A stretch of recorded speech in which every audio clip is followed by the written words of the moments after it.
Bonjour, nous sommes au Salon du Camping-Car 2017. Nous sommes avec Marie-Hélène et Patrick, qui sont propriétaires d'un camping-car et qui le mettent en location sur le site Wikicampers pour des particuliers qui voudraient le louer. Alors Marie-Hélène, vous nous disiez tout à l'heure que mettre son camping-car en location pour des particuliers, c'était une démarche. Pour nous, notre camping-car, c'est comme une petite partie de notre maison et d'autres personnes vont habiter dedans.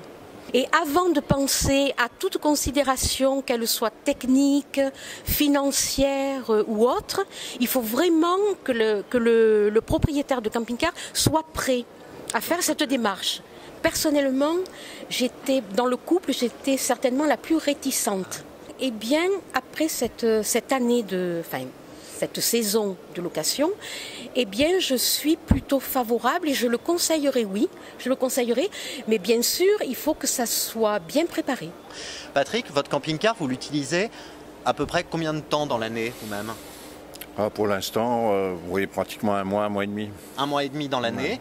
Ouais. Et sinon, le reste du temps, il est disponible à la location ? On a des plages disponibles qu'on donne à Wikicamper et de ce fait-là, les personnes qui veulent nous contacter nous contactent. Et de là, on accepte ou on n'accepte pas, suivant toujours pareil, ce que la personne veut faire, combien ils sont, parce que la capacité d'un camping-car change, hein, ça peut être 4, 5, 6 personnes, 6 personnes. Sur notre camping-car, c'est impossible. Donc on est obligé de refuser. Bien sûr. Marie-Hélène, quelle préparation ça demande de mettre le camping-car en location avant que les gens viennent le chercher ? Nous, on enlève toutes nos affaires personnelles, parce que si vous voulez, il faut que le camping-car soit habitable.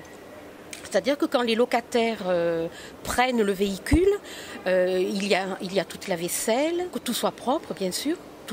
Tout soit nickel. Alors après, on laisse le choix aux locataires de prendre de la literie ou pas. C'est vrai que lorsqu'on prend un camping-car, il y a des choses qu'une personne systématiquement peut oublier. Oui. Mais des petites choses. Ça peut être le papier WC. Oui. Ça peut être la moutarde, simplement, le sel, le poivre. Mais ça, vous voulez dire que vous les mettez dans le camping-car pour vos locataires ? Oui. Tout à fait. Donc ils ont vraiment un camping-car clé en main, là. À disposition. Pratiquement, presque. Enfin, c'est pas tout à fait. Il leur faut quand même acheter de la nourriture. Oui. Qu'est-ce que vous avez comme camping-car ? C'est un Chausson, un EB 628, et donc il est de 2015. De 2015. Est-ce que quand vous l'avez acheté, vous saviez que vous le mettriez en location sur un site ? Non. Non, ça ne rentrait pas dans le plan de financement. Tout à fait. Et pour autant, la location entre particuliers, ça vous rapporte de l'argent. Bon, si vous prenez un camping-car à 48 000 €, vous pouvez espérer toucher 4 800 € par an. Et ça pour combien de semaines de location ? Je dirais 2 mois. Ouais. 8 à 10 semaines. 8 à 10 semaines. Ouais. D'accord. Est-ce que vous avez déjà eu des pépins avec les locataires ? Par exemple, est-ce qu'il y en a qui ont déjà cassé quelque chose ? Non, on peut dire que dans l'ensemble, ça s'est bien passé. À part, on a eu 2 petits incidents de carrosserie, mais vraiment pas importants, enfin des petites choses. Hein, voilà. Et puis la caution couvre quoi qu'il arrive, tous ces petits désagréments qui peuvent arriver. Donc vous n'êtes pas inquiet ? Non, oui, tout à fait. Finalement, la location entre particuliers, c'est quelque chose qu'on fait pour gagner de l'argent ? Alors, moi je ne dirais pas ça. Je dirais simplement, c'est pour un camping-car, c'est un véhicule qui doit rouler. Si vous laissez un camping-car sur ses roues, automatiquement, il va y avoir une déformation des pneumatiques, etc. Une déformation de pneumatiques, ça fait quoi ?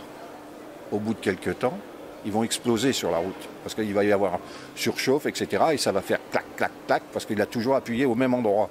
Nous, notre démarche, c'est il faut que ça roule. Enfin, pour moi, un camping-car est fait pour rouler, pas pour rester directement au garage.